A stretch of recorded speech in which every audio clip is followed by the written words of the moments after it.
This is Outside Shots, the college hoops podcast for betting underdogs on a nightly basis, where we discuss how in the world Gonzaga blows a 7-point lead with a minute 40 left against Baylor, and of course breaking down everything else you need to know on the college basketball odds board, presented by TheLines.com. If you're listening on Apple Podcasts, subscribe and leave a 5-star review, and you'll have a chance to win an Amazon gift card for $25. And if you're watching on YouTube, give the video a thumbs up, subscribe, ring the bell to get notifications whenever a new episode is up. And The Lines is also giving away a $25 Amazon gift card in our daily college basketball pick'em contest. For more details, head over to play.thelines.com. You can follow me on Twitter at Eli Hershkovich, and you can follow Scott Phillips, my co-host, on Twitter at Phillips Hoops. Follow The Lines on Twitter at The Lines US. Scott, how we doing after a fun college basketball weekend?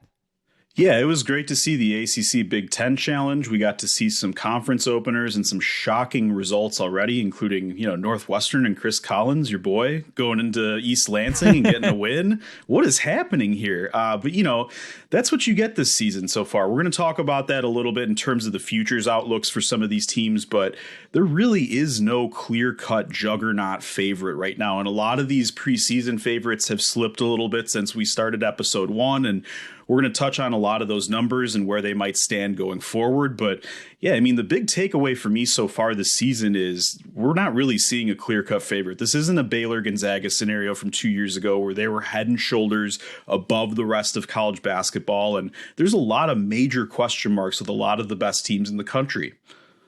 Yeah, and that's pretty much what you said on the first podcast. That's what we touched on our preseason podcast. It felt like it was going back to late October for us, or early November, because you look at the national title futures odds board, which you could find over at thelines.com under March Madness odds.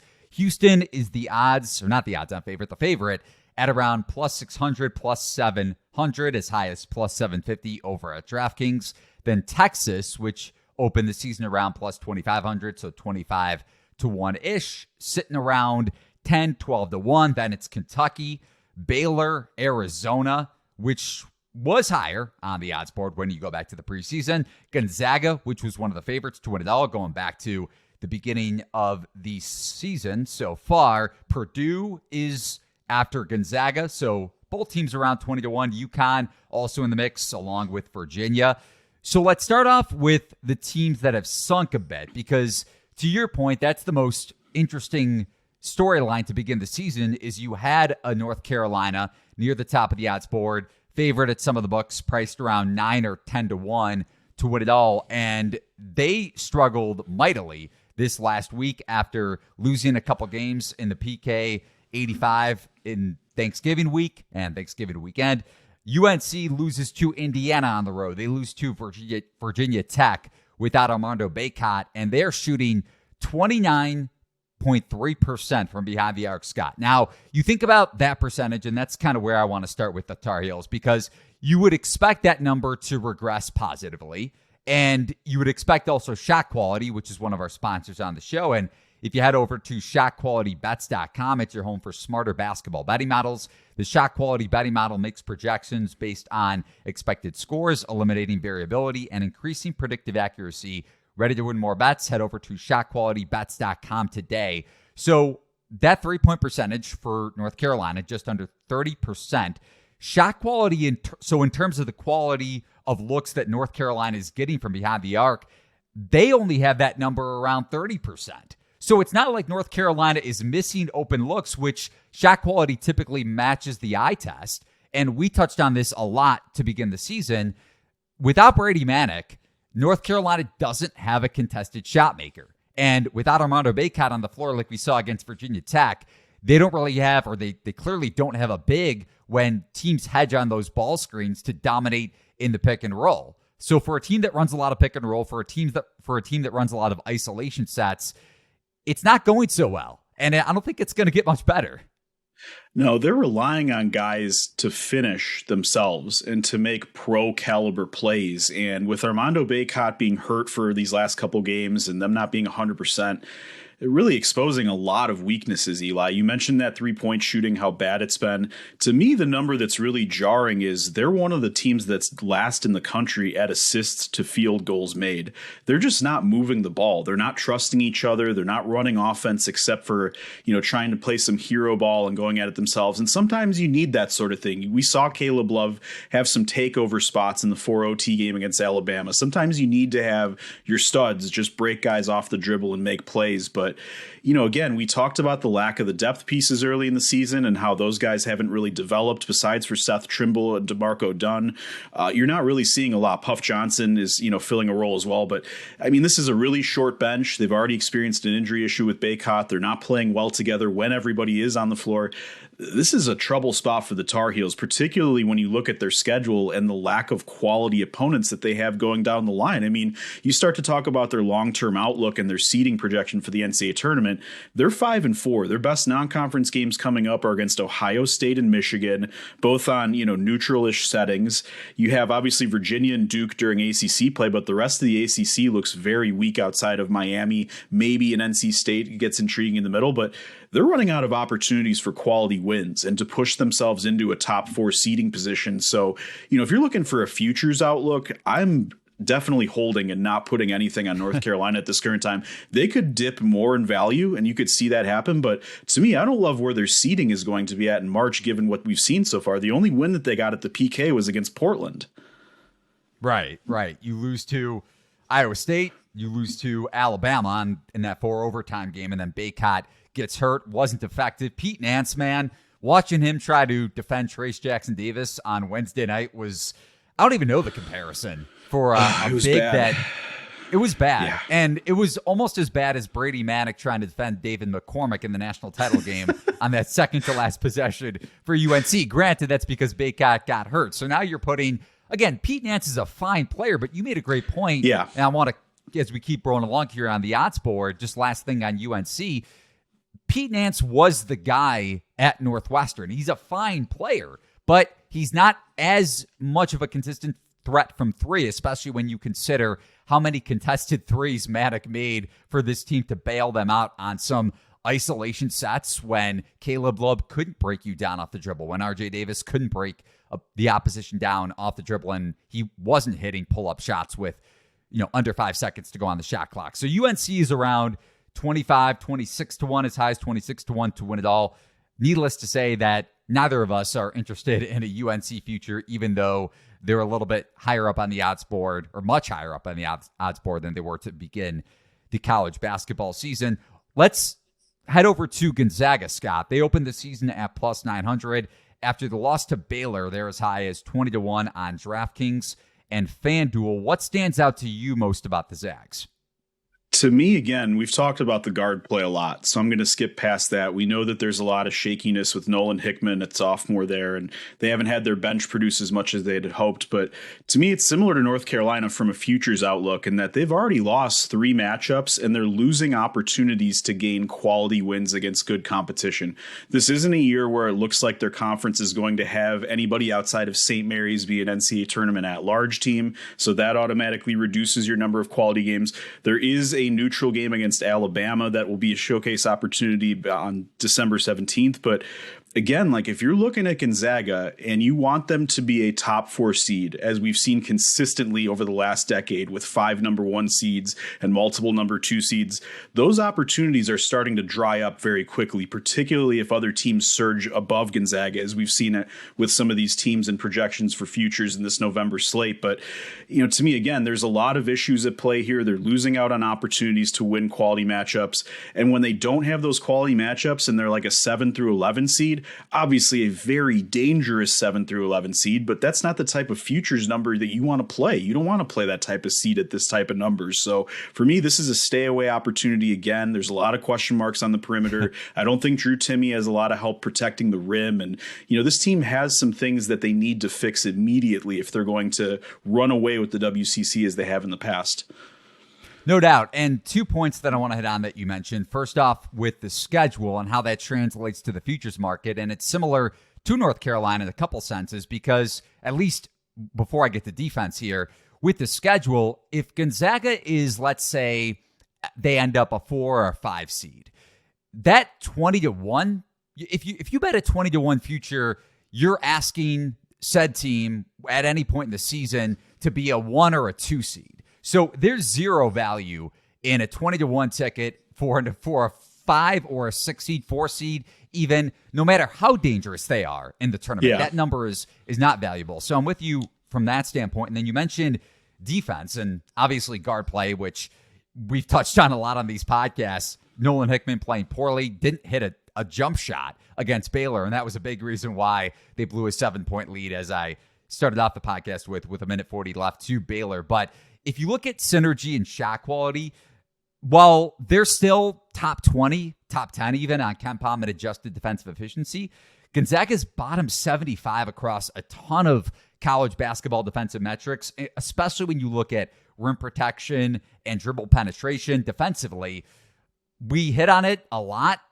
Not having Chet Holmgren, and you mentioned it too, with Drew Timme not having any sort of help defensively. Gonzaga lacks a rim protector. So a lot of issues for this Gonzaga team, and I'm with you, zero value in that number. Over to the another team that has risen a little bit on the odds board in a negative sense is Kentucky, because they opened the season similar to UNC, similar to Gonzaga, around 10-1, now as high as 16-1 on PointsBet. Watching that game against Michigan, and I know they nearly covered against the Wolverines. Michigan hit some shots with under 2 minutes to go to allow them, after a first half that was pretty competitive, and within the first 5 minutes of the first half, or second half that is, Wolverines got back into it and covered that game. So toss-up, I would say, over the course of 40 minutes, whether Kentucky should or shouldn't have covered against Michigan. But you look at the shot efficiency and shooting percentages for Oscar Tshiebwe. What an award winner last year, was around 25-1 to win the award around this time last season. He's not nearly as efficient when you look at effective field goal percentage and true shooting percentage around the basket as he was last year. And you think about Kentucky's offense, and this is what stands out to me, because you watch their sets and where they're most efficient, it's within ball screen, pick and roll situations. And when Tshiebwe can't space the floor and he's not really a shooting threat, and then you have Sahvir Wheeler, besides when he tosses up threes with 2 seconds left on the shot clock that go in miraculously like he did against Michigan, they lack floor spacing. Reeves is shooting under or just under 50%, which is an absurd shooting percentage. He's a really good shooter. Frederick is around 50%, but they lack guys that when they create situations in pick and roll off of off-ball sets that can create and shoot at a high percentage, especially when you have two non-shooters on the floor like Tshiebwe and Wheeler. Now, Cason Wallace is playing at a very high level at both ends, but I don't trust John Calipari's offense in half-court sets when you have guys like Wheeler and Tshiebwe on the floor to close out games. Yeah, I like this Kentucky team in terms of what they can provide in terms of a ceiling. I don't love this number for Kentucky, particularly when you look at the SEC and how deep it is at the top. There's going to be more opportunities to get some value out of Kentucky after they lose an SEC game or two in some certain spots. And, for me, as you mentioned, Eli, the shooting is such a huge component of what they're going to be this season. I thought it was encouraging that Antonio Reeves at least started to hit some perimeter shots against Michigan. He's really disappeared in the big games that Kentucky has had so far this season. And, they need Antonio Reeves and Frederick to really space the floor in those opportunities against, those big time opponents. But, Cason Wallace has been one of the best freshmen in college basketball so far. I love what he's done on both ends of the floor and the efficiency that he plays with. He doesn't need a lot of shots to be successful on the offensive end. And, he's kind of provided a little bit of a safety valve and maybe some above average 3-point shooting than what we'll see. But yeah, Kentucky needs Frederick and Reeves to consistently hit threes in SEC play. And outside of Reeves playing well against Michigan, we haven't seen that so far against the big opponents. That's why a little bit skittish at this current number, but I do think that this team has a strong ceiling. Okay. So agree to disagree a little bit in this sense, but either way, neither of us are looking at that 16-1, 15-1 number and saying bet the Wildcats right now. Similar to UNC and Gonzaga. We're not really taking a look at some of these teams higher up on the odds board or lower on the odds board, depending on how you want to look at it. Over to an intriguing team that's risen a bit, and we saw them in the Maui Invitational, a very close loss to Creighton, a comeback win against San Diego State. That's the Arkansas Razorbacks at 14-1 with five-star freshman Nick Smith back in the lineup after missing a chunk of the early portion of Arkansas slate. Now, Razorbacks are around 22-1 across the board. Is that a number that intrigues you, considering how well Anthony Black has played at both ends of the floor? And while Arkansas doesn't have a ton of floor spacing, this is a team that thrives in transition and is generating the 8th highest steal percentage in college basketball. I do think that this team has a lot to like about it, Eli, but I am a little bit skittish at that number, particularly when Nick Smith just returned to the lineup. He's going to be the focal point of their offense. He's going to have the most shots of anyone in this rotation.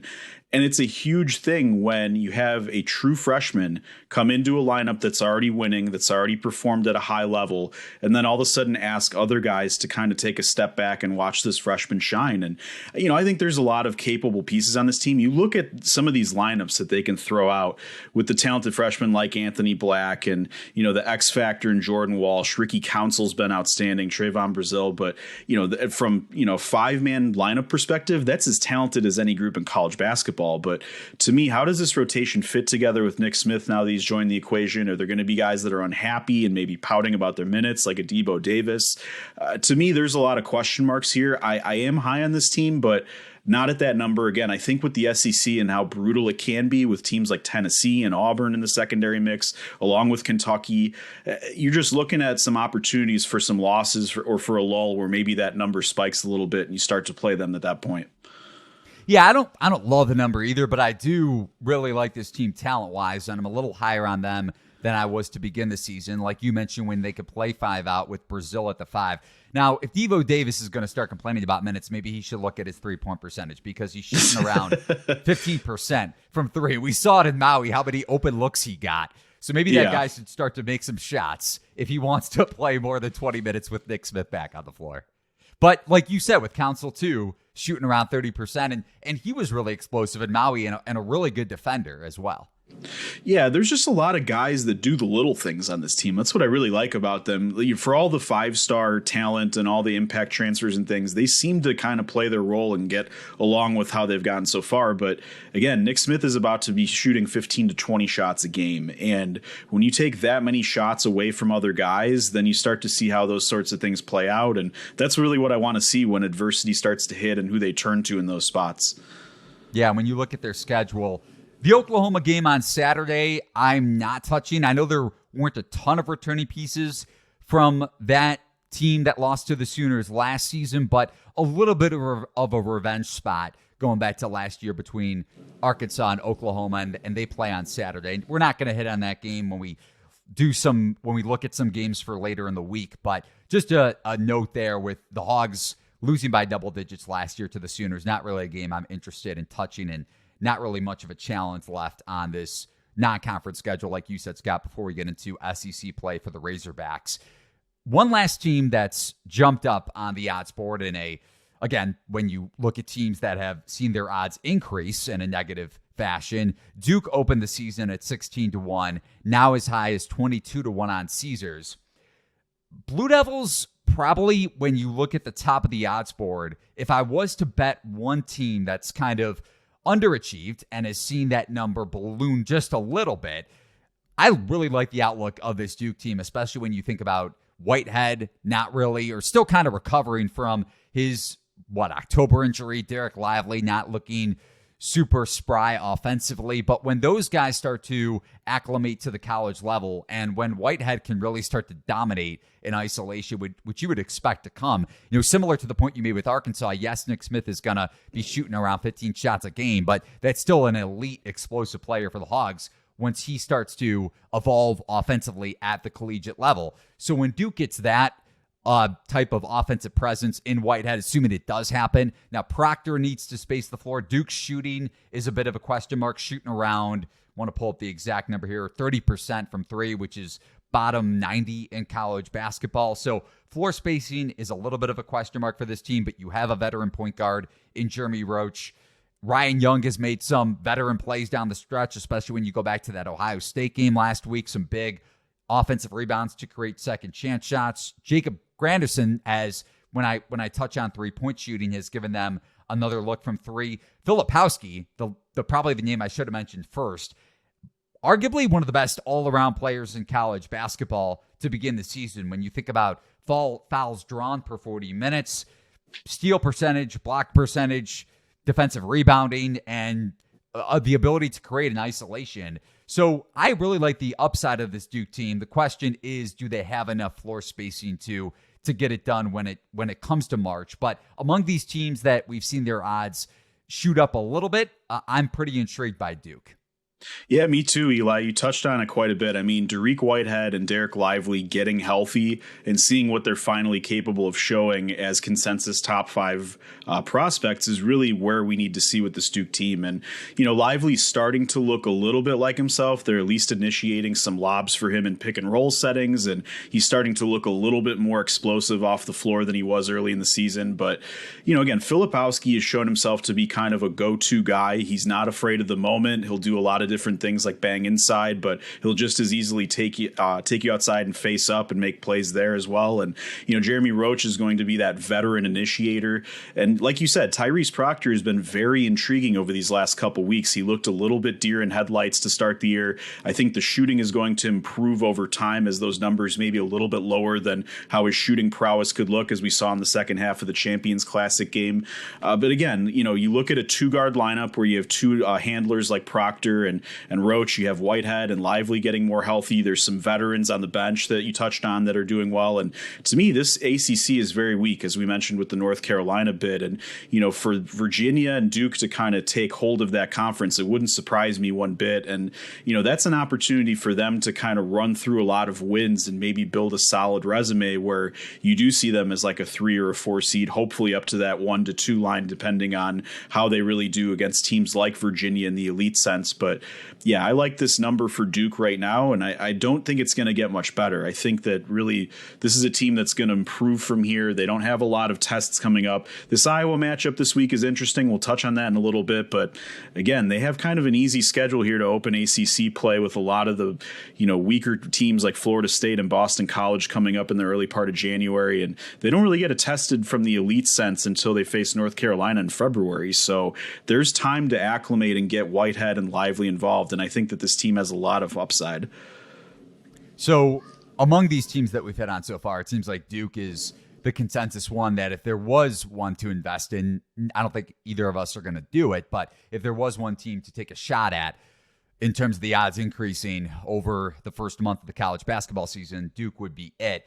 On the flip side, teams have seen their odds shorten, and as I mentioned at the beginning of the podcast, looking at Houston as the favorite to win it all, I kind of want to combine the Cougars and the Texas Longhorns in one specific area, Scott. As you also look at Texas, they opened, like I mentioned, around 25-1, as high as 30-1. I think at Caesars now down to in the 10 to 12-1 range to win it all.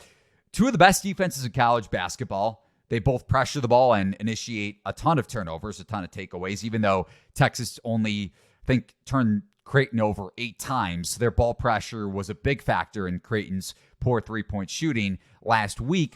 But when I touch on 3-point shooting, the number is going to regress positively for their opponents. When you look at Houston allowing a 21.2% 3-point clip so far to begin the season, and Texas allowing teams shooting 23.2% from deep against the Longhorns. So whenever we see regression happen for those teams' respective 3-point defenses, even though they have elite defenses, and Chris Beard running the no-middle defense, Calvin Sampson for Houston and that elite pick and roll defense, when teams can start to exploit their open 3-point looks, then we might see the defensive numbers regress a little bit. That doesn't mean that they don't have dominant defenses, but I think teams can take advantage of Texas and Houston from behind the arc more than we've seen so far.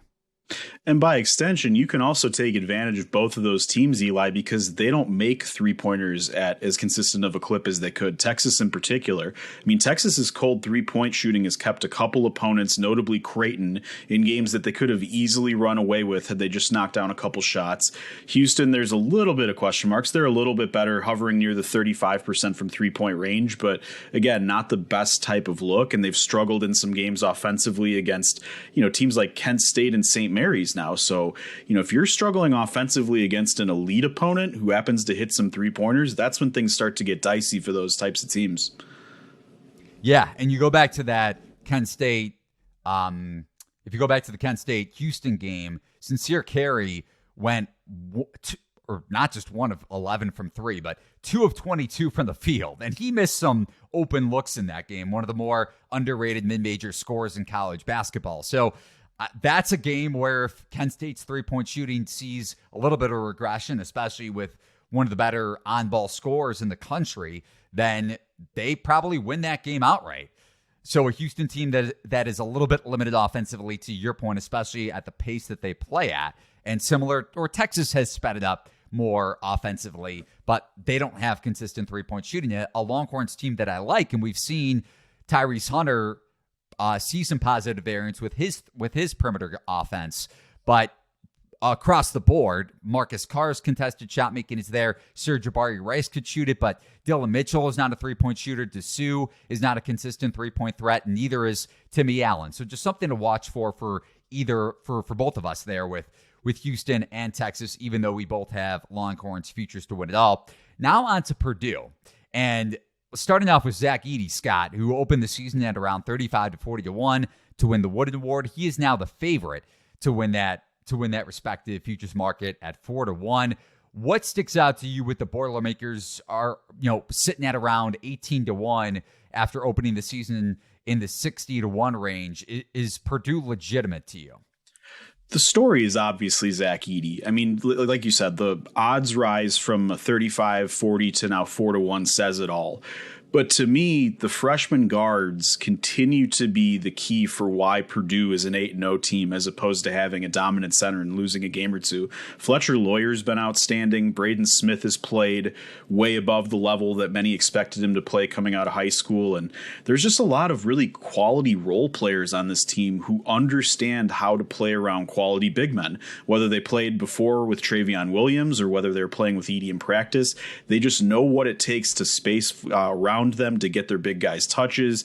And with Edey being as potent as he's been, particularly, making 9 out of 10 free throws against Minnesota. I mean, when you have a 7'4" guy that finishes through contact and also makes the free throw, and you can't do a hack-a-zack strategy, that's really, really tough to stop. And, there's still some question marks for this Purdue team in terms of that freshman backcourt. I mean, the Big Ten is going to be ruthless against a freshman backcourt, particularly on the road. But, when you have that safety valve and Edey in the middle and you have other shooters around you, there's a lot to like here. And, again, I don't love the 18 number right now, but again, this is a team to keep an eye on in terms of the Big Ten race as a whole, in terms of their potential seeding throughout the year. I think their seed is going to be pretty strong. You look at how good the Big Ten is, as long as they don't hit some sort of rock bottom stretch and end up around 500 in conference play, the numbers that they're going to get from their Big Ten conference schedule as opposed to maybe the ACC or some of these other leagues is going to only help them in the end. So I think they're a top 4 seed given their 8-0 start, as long as they don't really have a terrible stretch. And again, when you look at some of those other numbers down the board, I played them at 70 to 1 at a small unit. That's the type of number I love. But the 18, again, it could go lower if you see some Big Ten losses for Purdue early here. Yeah, and one note that we hit on our preseason podcast, Scott, and it's similar to Houston and Texas, Zach Edey in drop coverage, because Purdue's allowing a 25.3% three-point percentage to their opponents. So when teams can space out the Boilermakers, when teams can space out Zach Edey and make him guard 1 through 5, it's going to be tough for Purdue to have a big on the floor like that is not an agile defender, especially around the perimeter. It's similar to what I saw last year with UConn, and Sonogo has lost weight and has gotten a lot quicker in his ball screen coverage and defending 1 through 5. Granted, we haven't, or I guess we saw it against Alabama. So with Betty Yako at the 5, not necessarily in that semifinal. I think it was semifinal PK 85 game for the Huskies. But outside of that, I think we've seen Sanogo guard the perimeter much better, and he's looked a lot quicker defensively. Edey is not that. And you also made the point about his ability to draw contact and get to the line and make free throws. He has the 11th most fouls drawn per 40 minutes. So his ability to get to the line and finish around the rim at a super efficient rate, maybe we see a little bit of a regression in that category. But if Purdue faces a team that could space you out, that's where I'm most intrigued betting against the Boilers. Over to the UConn Huskies, Scott, which opened the season around 80-1. They're now in the 20-1 range, as low as 16-1 if you head over to TheLines.com and check out the national title futures odds board. You look at KenPom and adjusted offensive efficiency and adjusted defensive efficiency. The Huskies are the only team in college basketball with a top 10 adjusted offense and a top 10 adjusted defense, and that's, again, efficiency per KenPom. You have arguably 3 NBA players in Adama Sanogo, Jordan Hawkins, and Andre Jackson. So when you think about a team making a leap from the preseason expectations like we've seen so far with the Huskies, when you have 3 players like that have made the leap that Sanogo has with his passing and his ability to space the floor more efficiently, offensively that is, and Hawkins has taken a jump offensively, especially with his efficiency from behind the arc, and Andre Jackson looks healthier, and he's in the lineup now. I think he had something like 11, 8, and 6 against Oklahoma State, so one of the better all-around players in the country. And small sample size, yes, but you mentioned this with one team earlier, with UNC, I think it was, with assist rate. UConn has the 9th highest assist percentage in college basketball while allowing the 11th lowest assist percentage of the country. So they're forcing teams to isolate, and their passing has been tremendous so far, having a bunch of unselfish guys, even though you have a dominant low post presence like Sanogo. Yeah, I mean, to me, what makes UConn even more fascinating, Eli, is they've had guys like Andre Jackson and Jordan Hawkins who have missed time and had to kind of figure out where their standing is in the rotation and the lineup. And other guys have just stepped up cleanly and made plays, whether it was Tristan Newton in the PK 85 or Donovan Clingan off the bench winning the MVP of that event. I mean, there are so many pieces that are capable of doing things for this team. And, you know, with Sanogo having so much help this year, whether it's Clingan directly backing him up or Jordan Hawkins, the revelation that he's been spacing the floor. I mean, there's a lot to like about this team. To me, after the week that Creighton just had, where some of their issues got exposed a little bit, I think you have to look at UConn as a clear-cut favorite in the Big East right now, given Villanova's struggles. They're going to have ample opportunities to win a lot of quality games going forward because the Big East top to bottom is rather strong from a numbers perspective. So, you know, I love this opportunity for this UConn team to get a really high-quality seed, especially if you got them at a 66-1 like Eli did earlier this year. And again, I think that this team has a very high ceiling, and defensively they put it on you. Offensively, they can get you in a number of different ways, as long as they're able to limit turnovers, which is the one kind of concern that I've seen from them so far. They can have some shaky ball handling and, you know, throw away some possessions, but other than that, I mean, they share the ball, they're hitting shots, they've got a dominant big man or two. There's a lot to like about Dan Hurley's team right now. Yeah, Newton had some turnover issues, to your point, against Iowa State in that ball pressure. So something to watch, like we mentioned last week.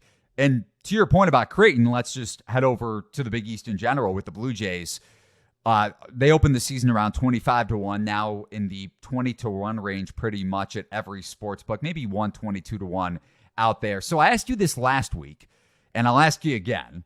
Are you concerned with Creighton a little more so, and you just touched on it, with their struggles against Nebraska, 3-point shooting against Texas, 14 of 67 from 3 in their last 2 games? Doesn't mean that they won't get any sort of regression, but they were bottom 65 in college basketball in 3-point shooting last year. It doesn't concern me, Eli. What I will say is that there is a blueprint to beat this Creighton team. You can be tougher than Creighton. That's not to say that this Creighton team is soft. They're just not going to get up in you and be physical like some of these other Big East teams. And we saw that in the Arizona game with Ballo kind of getting 30 and 10 and doing whatever he wanted physically to Kalkbrenner. We saw that a little bit in the Nebraska game with the way they inverted some of their guards to post up down low. And, you know, again, we've seen a lot of fight from Creighton. They've had a lot of good comebacks and played some tough teams like Texas Tech and Arkansas, but you can definitely hit them in the mouth a little bit and make them retreat. And if they aren't hitting perimeter shots, then it's a major concern. You know, last year, this was a team that should have been better offensively than many people thought that they were. I thought that given their performance shooting at Maui, that they were better offensively, particularly from the three-point line than they are. But, you know, maybe they benefited from the soft Maui Invitational rims. Maybe we're seeing how this team really stands. But what I do like is that they addressed some of those offseason concerns by adding a transfer like Farabello, who ended up hitting a lot of threes in the Nebraska loss last night. They have some guys who can get hot. Baylor Shireman is not going to shoot as poorly as he has the last two games, and we saw him heat up a little bit at the end of the Texas game. But, you know, this team just has to get more physical. Arthur Kaluma has to do a lot more as well. For, you know, a guy that has been projected as a first-round pick in some places, he's not living up anywhere near expectations right now. He looks lost in the half court, like he doesn't really have a place in this offense, and he needs to figure things out and up the motor a little bit, up the physicality a little bit if he's not making plays with his skill level.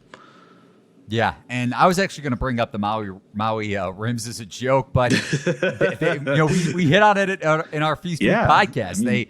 If Creighton isn't, I'll be interested to see if that 3-point shooting regresses at a super, you know, a big percentage, because like you mentioned, they shot it well against Arizona. They shot it well against Arkansas. They shot it well in the second half against Texas Tech.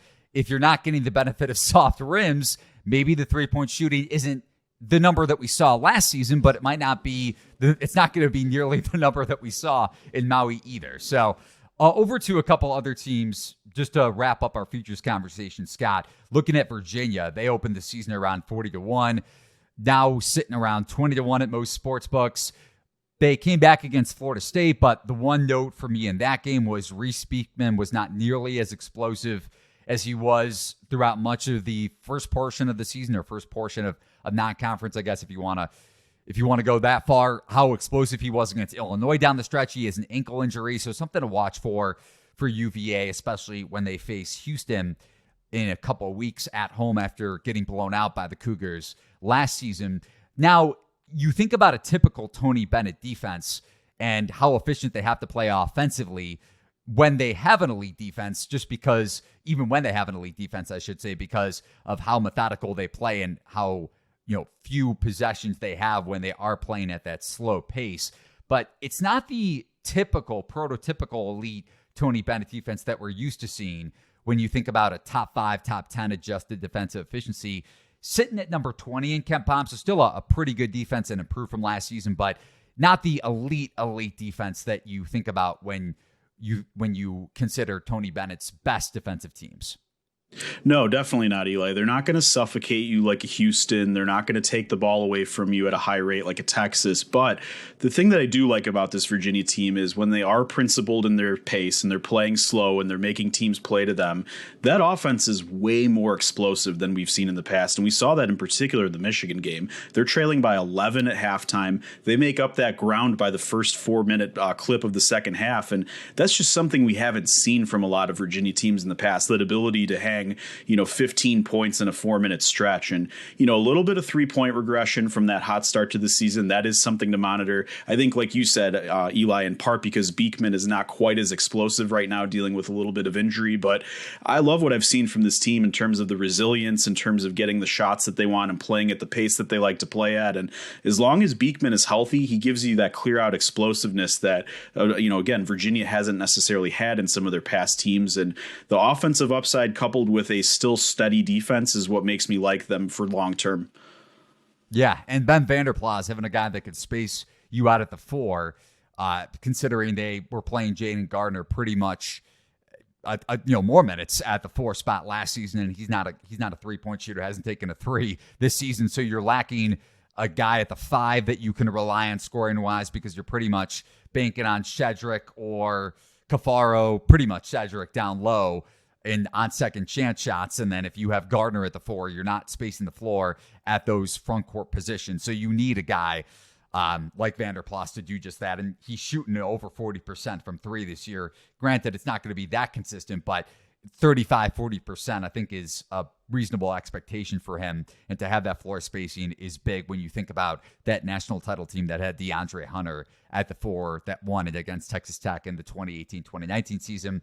Last team I want to hit on, Scott, and we'll touch on them when we look at some of these game previews for the upcoming week. But I think we can both say, at least I can say after watching Indiana at Rutgers against an elite defense versus watching an abysmal UNC defense to start the beginning of the season. Indiana opened 35-1 to win it all. Now 20-1 at some sports books, 25-1 as well. I would not buy any stock in the Hoosiers winning it all. Race Thompson is one of the biggest liabilities at both ends of the floor. Rutgers was daring him to shoot threes. He had open looks, wasn't taking them. He's not a consistent three-point shooter. We saw it against UNC with Pete Nance, attacking him defensively. We saw some three-point shooting regression. Now, granted, Hood Schifino didn't play in that Rutgers game, but Rutgers punched them in the mouth. And for much of the game, Indiana had no answer. Jackson Davis and Xavier Johnson combined for 10 turnovers. I am not a big fan of this Indiana team in terms of their long-term outlook. That's not to say that they can't win the Big Ten, but I am not high on this team come March. Yeah, that Rutgers loss was certainly shocking, especially when you consider the Scarlet Knights have been handling so many injury issues. Caleb McConnell and Paul McCahey just returning to that rotation. And as you said, Eli, to go from that North Carolina win where they kind of got up and down the floor, did whatever they wanted to the Tar Heels, to then scoring only 48 points at the rack. I mean, geez, I know it's unpleasant to go to New Jersey, but God, you got to have something better than that. And again, 48 points, just a typical kind of Big Ten slog that you have to get through. And yeah, I don't love the turnover issues we saw with this team. I still don't know if the point guard play is necessarily all there. Jackson Davis just doesn't look fully healthy to me yet either, which is something to watch for with a back injury for big guys. And I'll touch on that more in the Arizona preview. But yeah, I don't love the number from a national perspective. If you like them, maybe look at their Big Ten numbers, see if that dips a little bit, particularly with Purdue rising now. And if you think there's some value in Indiana being better than Purdue. But yeah, for me, I'm staying away from this team for now. I think that North Carolina win, a little bit of fool's gold given where the North Carolina Tar Heels are at this point in the season. And I'm staying away from Indiana. Yeah, and you mentioned the injury for Jackson Davis, not just the back, but the thumb too. So something to watch. And we'll hit on that a little bit more when we get to the Saturday games. But, Scott, let's tip off our weekly college basketball game previews with one of the better two game slate in terms of the non-conference schedule so far in the Jimmy V Classic, with Texas against Illinois and Duke versus Iowa. And the first game in the Jimmy V Classic is Texas, so the Longhorns against the Illini. KenPom projects Texas to open up as a 5-point favorite. Total at 141. Let's start with you. Any side potentially in this game or any play on the total?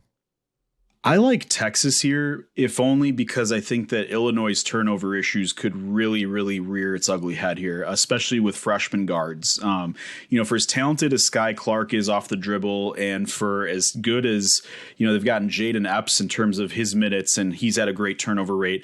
It's a different animal when you're facing a defense like Chris Beard's Texas team this year. They have athletes all over the floor. They're going to force a lot of different looks at you. And for me, that freshman backcourt going against Marcus Carr and Tyrese Hunter is a major cause for concern. And now the thing I do like about Illinois is they are running more offense out of Coleman Hawkins. He's kind of got that Joakim Noah type of, look to him where they can initiate offense from him out of the high post. And he does a lot of different things and spaces the floors. So, I think this team goes as, their stars go. If Hawkins is hitting shots and he's initiating offense, if Terrence Shannon is, scoring 20 to 25, they can really get rolling. But to me, I have a lot of concerns about Illinois in this particular matchup with the point guard play and the potential to really have a high turnover issue leading to Texas runouts. But that being said, I think Illinois is getting a lot from RJ Melendez lately. I think that Matthew Mayer is going to eventually figure it out. And, Dane Danger, for his physicality and the brutishness of which he plays on the interior, could give Texas a little bit of a matchup issue because they haven't necessarily faced a physical big man like Danger so far. Yeah, and you mentioned, just going back to your initial point with Illinois turnovers, definitely a concern.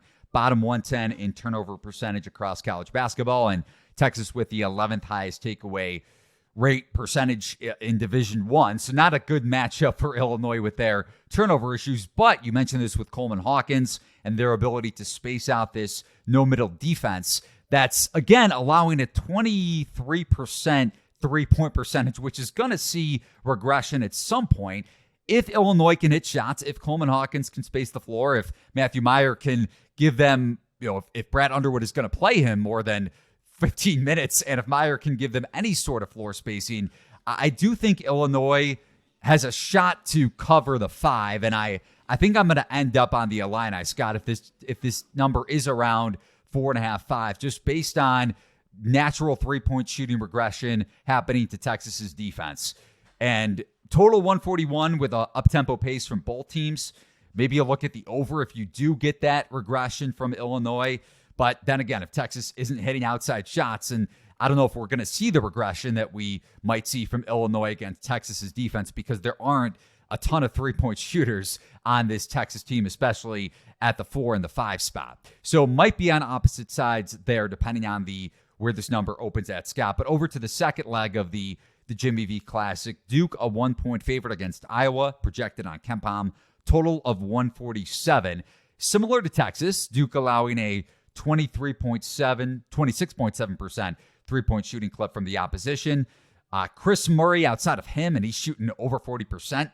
I'm not saying that three-point rate percentage is going to regress a ton, but I think he could be around a 38% three-point shooter. He's got that very similar frame to his brother last season, Keegan Murray, and he's having the breakout season that we hit on our preseason podcast. But Iowa overall isn't an elite three-point shooting team to kind of take away the regression that could occur to this Duke defense. And also Duke has a big size advantage down low with Derek Lively and Filipowski if they're able to create second chance shots and just in isolation against these Iowa bigs.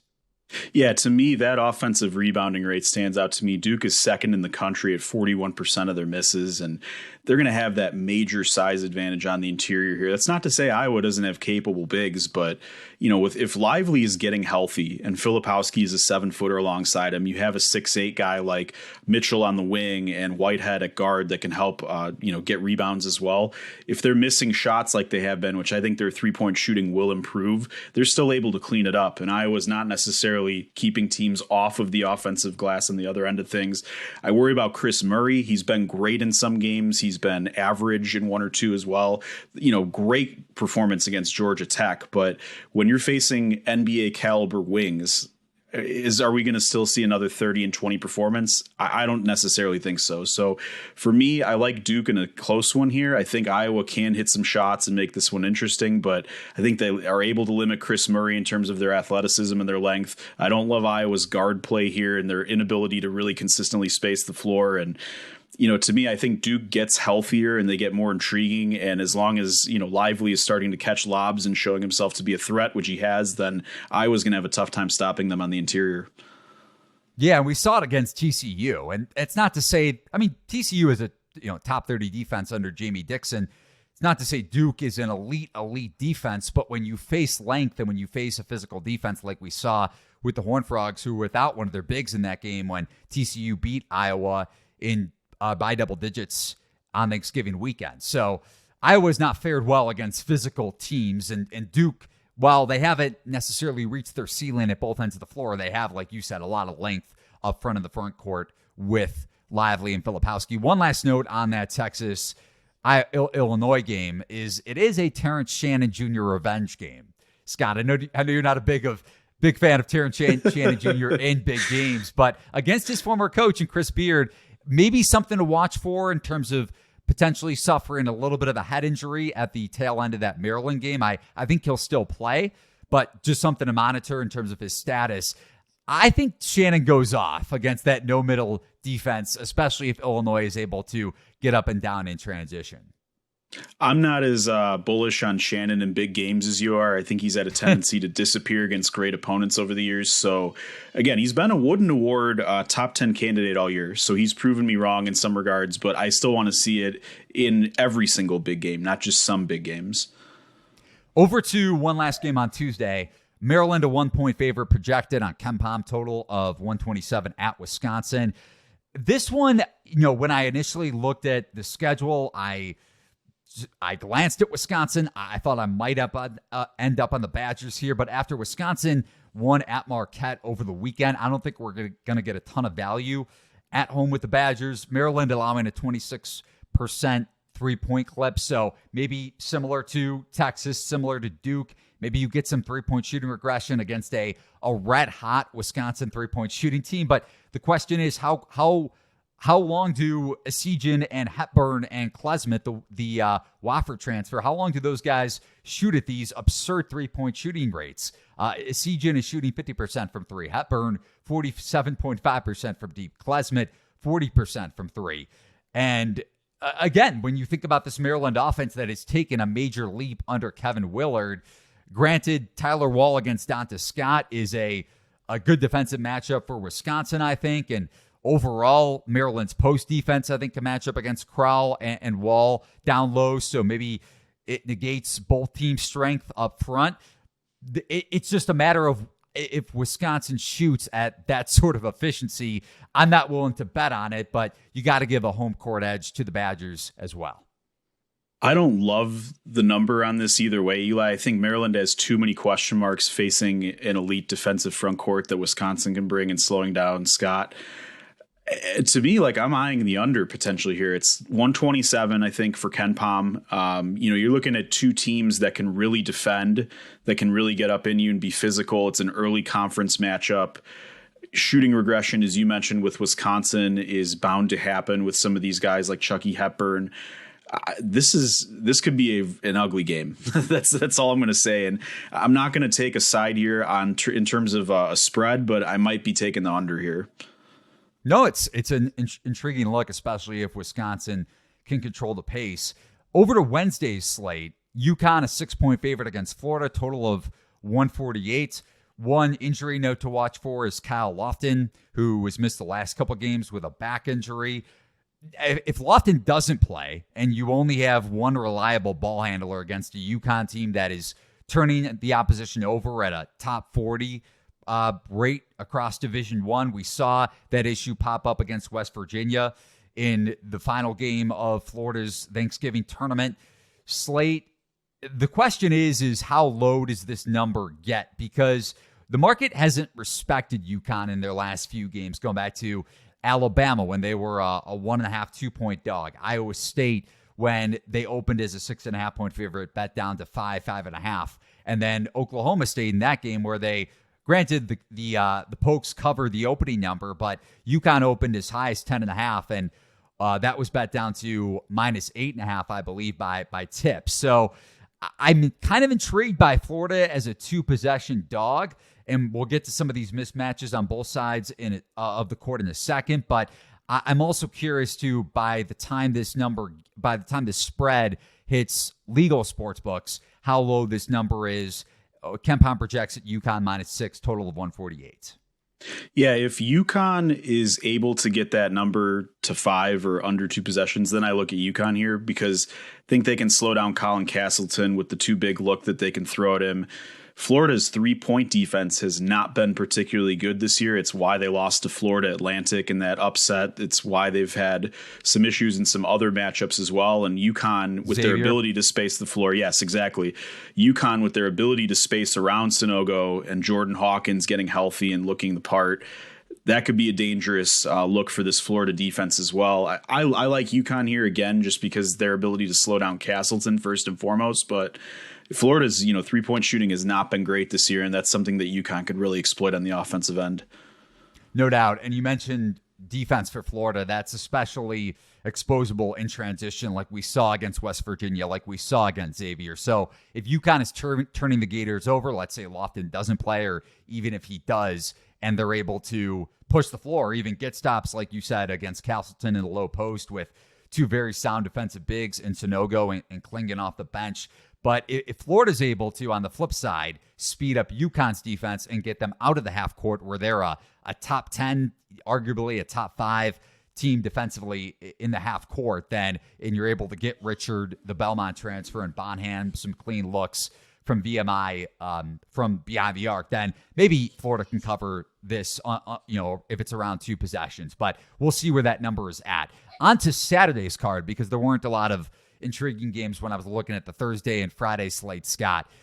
Tipping off with the biggest game on the Saturday odds board, Indiana projected to open as a 1-point favorite against Arizona, total of 159. What stands out to you there? To me, you beat Arizona by spacing out their bigs. And we saw that with the Utah loss, with Carlson going for 5 3-pointers and the confusion of Ballo and Tabellis trying to chase him out on the perimeter. Creighton was able to stay in that matchup in part because Kalkbrenner hit a 3 and stepped out. Kaluma hit a 3. They had that hot shooting that we touched on earlier in the podcast, and Maui in general. I don't necessarily see Indiana being able to space the floor at the 4 or 5. Jackson Davis doesn't shoot threes. We talked about Race Thompson a little bit if you want to go ahead and continue to beat that dead horse. But, to me, he's a major matchup issue in this one against Tabellis as well. And yeah, I don't love the way Indiana's playing coming off of that Rutgers loss. I think that Arizona's hungry after that loss to Utah, and their front court could really take advantage of here. And again, if they're +1, I'm definitely playing Arizona here. And the one area that I think Indiana can exploit Arizona is turnovers. We touched on it when we were hitting on Feast Week. Arizona bottom or below average across college basketball in turnover percentage. I've hit it a ton with Kirk Kriisa and his turnover rate going back to last season. That has not improved at all. So if Xavier Johnson is able to turn Kriisa over, if you can turn Pelle Larsson over, Cedric Henderson too has dealt with some turnover issues off the bench. But like you mentioned, with Arizona and their ability to dominate down low, and especially with Tabellis exploiting a bad defender in Race Thompson, whether it's in the low post or off the dribble and in transition, I think Arizona can get theirs. And I agree. If this is around a pick, I think the Wildcats are the play. Pretty high total, but when you think about two teams that are going to play up tempo, I understand why that number is as high as it is according to KenPom.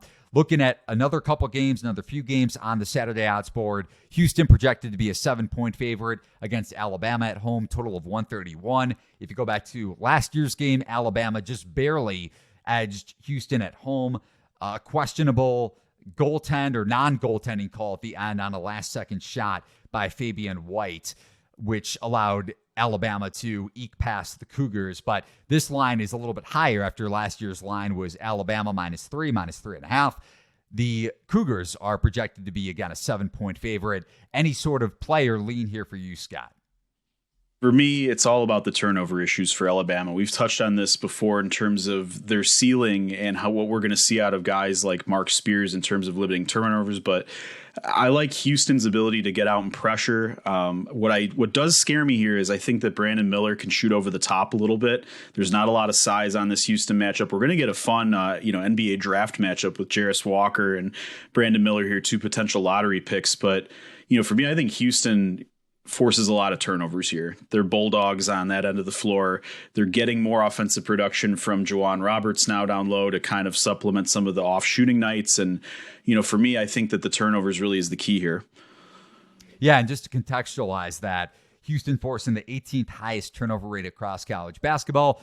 Alabama with a bottom 70 turnover percentage offensively. So like you said, if Houston's able to disrupt against Marcus Sears and against Javon Quinterly, who is turning the ball over at an extremely high rate like we've seen in his collegiate career, then Alabama's offense will struggle. But like I had on at the beginning of the podcast when I was talking about 3-point regression, especially on the defensive end, Houston allowing opponents to shoot 21.1% from deep against an Alabama team that could space the floor. Regression could happen. And if this line is around 7.5, and with the way the market is overvaluing Houston to an extent because of that size issue, and getting spaced out against a team like Alabama could allow the Tide to hang within a few possessions with a guy like Brandon Miller. And even though Sears is having those turnover issues, he's shooting the ball at an extremely efficient rate, and that goes back to his Ohio days too, so not any sort of an anomaly there. I might end up on Alabama if this is around 7.5, but turnover is definitely a concern. One Another game that you wouldn't expect to be talking about, or at least I wasn't planning on talking about when I was looking over the schedule to begin the season, but because of Mizzou's undefeated start, it's an intriguing matchup in that sense. Kansas, in a former Big 12 rivalry game, a 3-point favorite projected to be, at least on KenPom, on the road at Mizzou, total of 157. Anything for you there, Scott? Kansas has really stood out to me this past week. Didn't necessarily play the toughest of competition, but, putting up 90 points on Seton Hall, shooting over 60% from the field and hitting over 40% 3-point range. That's the type of offense and performance that you want to see out of a Bill Self team. And to me, this Missouri team doesn't have a lot of bigs that can really exploit Kansas down low, as we talked about with some of the Duke preview and some of the weaknesses Kansas might have as a small ball team. Again, I think it's going to be a raucous atmosphere. I mean, you talk about these, Missouri-Kansas Big 8 battles and it being one of the best rivalries that got taken away in college basketball. So that's going to be a ton of fun. I love the way that this Missouri defense forces turnovers. You look at Dennis Gates and the waves of athletes that he helped that Leonard Hamilton Florida State system throw at you. We're seeing some of those turnover issues start to come to fruition with Missouri as well. And, with a Kansas team that's only top 90 in turnover percentage, that's something to watch for. But, Joe Yusufu has really stepped up for Bobby Pettiford off the bench for the Jayhawks. He's given a lot of really nice minutes behind DeJuan Harris. Jalen Wilson is still playing like a Wooden Award contender. And there's more comfort level with secondary guys like Kevin McCullough in this offense now after maybe some first week jitters where they weren't necessarily competing as much and getting as many shots as they wanted. Yeah, a couple notes for me on this game. If you're betting Mizzou, you're betting them at their peak market price. So you're not getting any sort of value if this line, it might open a little higher than the KenPom projection. It might open Kansas -4, -4.5, but I don't think you're getting a ton of market value on the Tigers at this point. You mentioned how Missouri can turn over opponents, and they're relying on that because their adjusted defensive efficiency is outside of the top 115 on KenPom. So when they can't force turnovers, their defense can get exposed like we saw against Wichita State last week, even though the Shockers blew that late lead.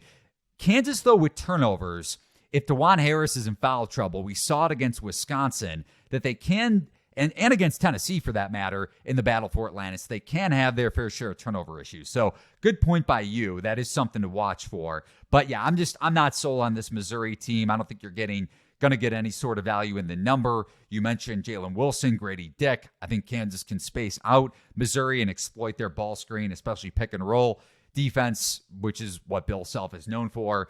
And Kansas probably wins this game by 2 or 3 possessions. I don't know if I'll have a bet on it just because of the situational spot with Missouri at home in a rivalry game, renewed rivalry game that is, but a little bit of a breakdown from us there. Now, last game I want to touch on here, Scott, is Purdue at Nebraska. No, I'm just kidding. I'm not gonna do that to you. I'm not gonna break down why I'm taking the Cornhuskers, even though I might if the number isn't inflated enough. We'll see on Saturday.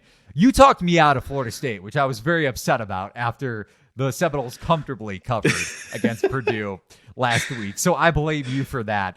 Xavier is a 2-point favorite, at least the projection is on KenPom, at Cincinnati in another rivalry game, total of 154.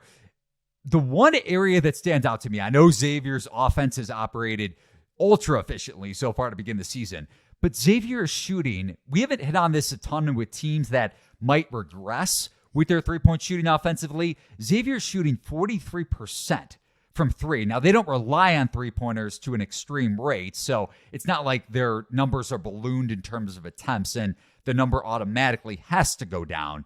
But Soli Boom is shooting over 50% from 3. Colby Jones, Jack Nungy, Adam Kunkel all shooting over 40%. Xavier's defense is very exploitable, especially against a floor spacing offense, which Cincinnati has with DeJulius and Landers Nolly, the Memphis transfer.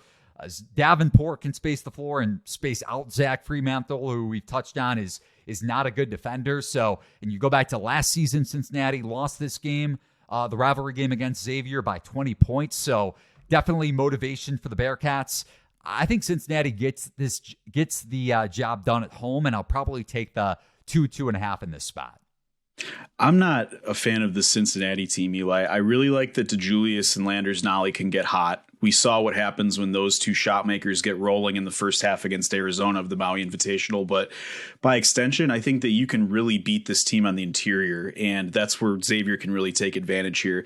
We're going to see them shoot worse than 43% from three-point range as the season wears on, Eli. I think you're totally right in that regard, but that doesn't mean that they can't exploit them on the interior with Nunji and Fremantle, and that's what I think can happen in this one. And I think that Xavier's been battle tested quite a bit already. They've had a lot of close losses where they just weren't able to get over the hump against elite teams. Cincinnati, by extension, has really not played all that well against elite teams, minus that strong half against Arizona. Ohio State blew them out. They, blew out Louisville, big deal. They played a Bryant team that was down to 6 players because of illness the other day. They just haven't really been battle tested yet. And when they have shaky players that are unproven, as good as Landers Nolly and David Julius can be, I just look to Xavier as the more comfortable pick here. I think they can exploit them on the interior, and that's who I'll be looking at in this one if it's close to a 2-3, as we talked about with the Ken Pom line. All right, so potential another game that we might be on opposite sides on if it does end up coming to fruition with Illinois and Texas, and then Xavier and Cincinnati. So really fun podcast. I thought we gave you guys a lot of great information in the futures market, broke that one down thoroughly as we're a little under a month into the college basketball season, and then dove into 6, 7, 8. I can't do the quick math off the top of my head as I'm scrolling through my Google Doc, but we gave you a lot of game breakdowns for this week as we hit on and as we get to and get closer to conference play in the college basketball season. We'll be giving you guys 2 episodes per week podcast-wise, and then doing a live show on Saturdays. Might have something in regards to a live show this Saturday. I'll release something on Twitter if we do end up doing that. But Scott, any last words before we say our goodbyes on the podcast? Keep fading Louisville. This team is garbage. They've got another opportunity here with Florida State, with the line looking to be at 6 or so. Again, this Louisville team is in shambles right now. I just want to say that because it's fun to really root against them right now. They're bottom what? They're bottom 3, so bottom 40 in KenPom right now, which is crazy to say about a Power 5 team. Yeah, they're 206. Their offense is 298. Their turnover percentage is 355. Their effective field goal is 346. I mean, their guard play is awful. And when you have awful guard play, no, they don't. And the thing is, again, there's no adjustments for the second half. There's no resistance that's being brought up in terms of coaching. They're just getting exploited in every possible way so far. And, they're going to win some games eventually. They have Florida A&M and Lipscomb coming up. But, I mean, this is one of the worst high major teams I can remember in quite some time. And I don't think it gets better anytime soon. For Scott Phillips at Phillips Hoops on Twitter, if Kenny Payne's listening to this podcast, you're probably going to get some hate mail, or maybe we'll get a 1-star review. So I'm going to have to allow you to take that one back next week if that happens. But you can follow me on Twitter at Eli Hershkovich, at Eli Hershkovich. You can follow The Lines on Twitter at TheLines US. Thanks as always for listening to Outside Shots, a presentation of TheLines.com.